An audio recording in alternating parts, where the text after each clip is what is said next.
Tim pengacara hukum dari korban guru Teguh Jendradi SH merasa perlindungan hukum terhadap korban tidak adil pasalnya korban sudah pernah menyurati kepada pihak Kodam 4 di Ponorogo, dan jajaran yang lainnya, perihal surat permohonan penanganan dan perlindungan hukum tapi karena tidak ada tindak lanjut dari pihak di Pomdam.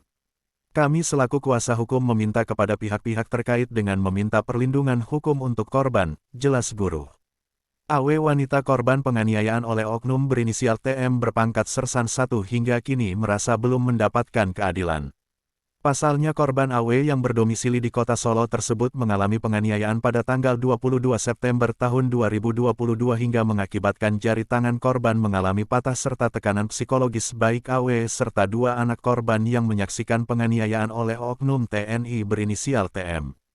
Kendati tim kuasa hukum AL telah melaporkan kejadian penganiayaan tersebut kepada pihak Denpom Surakarta, namun hingga berita ini dibuat korban tidak mendapatkan informasi baik lisan maupun tertulis terkait laporan yang mereka layangkan. Serta pihak TM tidak pernah ada itikat baik-baik dan merasa bersalah. Kuasa hukum korban hari Senin akan mengirimkan surat tembusan khusus ke Mako Kopassus di Jakarta dan hari Selasanya akan klarifikasi surat tembusan ke Danpomdam Jawa Tengah di Semarang. Jadi memang dalam hal ini selain korban ini merasa bahwa timbul masalah psikologis baik dirinya juga keluarga, anaknya khususnya, maka kami ingin pelaku ini mendapatkan hukuman yang setimpal sehingga atas perbuatan yang dia lakukan itu mendapatkan efek jerah dan tidak akan terulangi lagi. Kalau ini gimana? Jadi begini, awalnya tuh saya dengan saudara TM itu diperkenalkan oleh rekan saya yang seniornya dia juga kan. Dia kan kita menjalin kerjasama gitu, bisnis gitu. Nah setelah berjalannya waktu, bisnis itu berjalan dengan modal saya dan kami bukan hubungan kerja juga, tapi hubungan asmara juga gitu. Dan kemudian uh, saudara TM itu datang ke tempat saya, memang sering ke tempat saya kan. Tapi memang hubungan kami akhir-akhir itu sudah sering ribut gitu loh. Karena saya merasa kok kayak dimanfaatin kan gitu. Nah, dia datang ke tempat saya, dan kemudian waktu kami ngobrol, tahu-tahu dia balas chat uh, istrinya yang di situ kata-katanya saya disudutkan lah intinya gitu kan ya. Dan saya kan nggak terima, mana lihat handphonenya kan gitu. Enggak, dia berkira enggak, jangan dihapus ya. Yang saya udah tahu isi chatnya.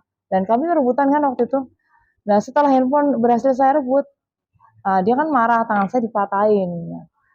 Saya teriak-teriak kan, saya teriak-teriak kesakitan gitu kan.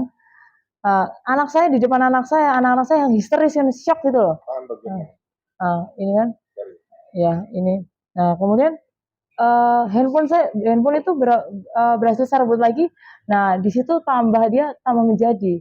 Tangan saya dipat-patin, saya sambil teriak-teriak histeris kesakitan kan. Jangan, sakit sampai anak saya nangis semua. Nah itu saya sampai langsung saya peluk anak saya kan, dia shock gitu loh. Nah setelah kejadian itu Teten saudara TM itu masih ada di tempat saya sampai dia uh, mau bawa saya ke tukang pijit waktu itu. Tapi nggak jadi, kami balik lagi. Subuh-subuh dia baru pulang kan. Nah setelah itu tidak ada komunikasi apapun gitu loh. Nah di situ saya nggak terimanya, anak-anak saya ini setelah kejadian itu nggak mau sekolah karena dia shock kan, dia trauma gitu kan. Sampai kami 2 hari di kamar, kami bertiga di kamar terus kan. Dia nangis, mah minta maaf ya kakak nggak bisa nolongin kan gitu. Nggak apa-apa kakak sekolah ya, ini sekolah nggak mau, nanti mama kalau digituin sama papi lagi gimana, sampai nangis kan. Nah dan bukan hanya itu aja, hari itu juga jadi tahu-tahu anak saya yang gede itu kan tengah malam nangis-nangis, ma kenapa kakak maafin kakak, ma nggak bisa nolongin kayak gitu. Jadi trauma dia 2 bulan dia nggak sekolah, boleh ditanyakan di sekolahnya, dia nggak sekolah. Nah di situ saya justru saya yang WA saudara TM. Jadi saya yang ngemis nih ya, tolong kamu minta maaf ke saya, tolong. Sampai dalam waktu seminggu itu saya enggak melakukan tindakan medis apapun loh, menahan sakit tiap malam kan. Nah, terus tolong jangan sampai saya marah, nanti kasihan kamu, saya ngomongnya gitu kan. Nah setelah udah nggak tahan seminggu, saya ke rumah sakit Harimau Utama. Ternyata di situ tuh di ronsen eh, ada patah sekitar tiga, ada bukti langsungnya ada kan. Nah, tapi kapan ya dok operasi? Hari ini juga. Nah, saya kan bingung ya, anak saya nggak ada yang jaga ini ya. Nah, saya tunda gitu. Nah, setelah saya cari yang bisa jagain anak saya operasi di situ kan, pasang pen. Nah, di situ pun saya masih WA saudara TM loh. Saya di rumah sakit sendirian sampai Kak Bu kalau operasi itu harus ada keluarganya gitu kan. Kan saya takut orang tua saya tahu. Akhirnya saya sendiri saya juga WA yang bersangkutan tapi nggak direspon sama sekali. Nah, gitu kan. Kemudian setelah itu setelah operasi saya opnam 2 hari pulang kan, pulang saya sama anak saya melaporkan kejadian ini ke Denpom. Nah, dan di situ saya waktu saya lapor saya kan minta surat bukti laporan saya. Itu pun tidak dikasih. Kayak saya berebut gitu loh. Alasannya nanti kamu bilang sama media, ya kemana-mana kan gitu kan. Loh, ini kan hak saya yang Pak, saya minta bukti pelaporan kan itu, tapi nggak dikasih. Dan setelah itu saya disuruh datang hari apa Senin, Mbak, datang hari Senin ya, baik. Saya datanglah hari Senin. Komandan saya mau ketemu. Ah, itu Wadah dan Pomnya bilang, kayak sini sama saya gitu. Oh ini ya Mbak Dian, iya, iya Bapak izin, mohon dibantu Bapak. Ah, oh iya, sebentar ya, saya telepon Daniel dulu ya, Daniel 23 dulu. Kasusnya mau terusnya apa? Udah sampai di sini aja. Loh, kok yang menentukan Daniel saya kan gitu. Kan ini saya masyarakat dan saya jadi korban kan. Saya di sini menuntut keadilan. Terus alasannya saya ini uh, harus apa ya? Dari pimpinan harus mulai tanggal sekian harus zero nol kasus. Jadi belum bisa ditanganin gitu loh. Katanya gitu alasannya seperti itu gitu loh. Jadi BAP itu ditunda. Nah, udah, yaudahlah saya. Nah, setelah saya di BAP, Mas saya mau minta bukti laporannya lah. Tetap nggak dikasih. Dan ketika saya waktu itu ngomong dengan penyidik, Bapak izin saya kapan ya bisa memeriksa saksi, saya bisa hadirkan saksi kan ya. Tapi masa diblokir. Nah, setelah tidak ada kok kayak gini tidak ada, saya mau mengadu dengan siapa lagi ya ini kan ya. Nah, akhirnya saya menunjuk Mas Guru sebagai kuasa hukum saya untuk istilah melanjutkan kasus ini, ya kan gitu. Jadi biar saya nggak disepelein lah intinya seperti itu, Mas Guru ya. Uh. Selanjutnya gimana, Pak Guru? Oke, jadi bisa saya jelaskan berkaitan keterangan tadi dari Mbak Asih Dianingrum. Maaf, Awi. Perkara ini menurut kami adalah adanya tindakan hukum penganiayaan berat.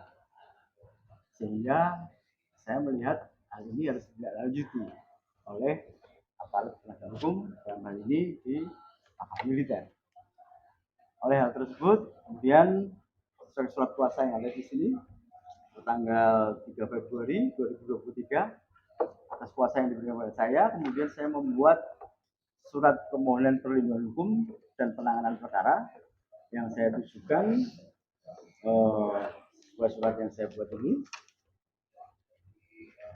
di mana hal ini saya tujukan kepada Danpomdam Kodam 4 Diponegoro, kemudian tembusannya kepada ASAD TNI Angkatan Darat, Pangdam 4 Diponegoro, dan Pomdam Surakarta, Ketua Mahkamah Militer di Jawa Tengah.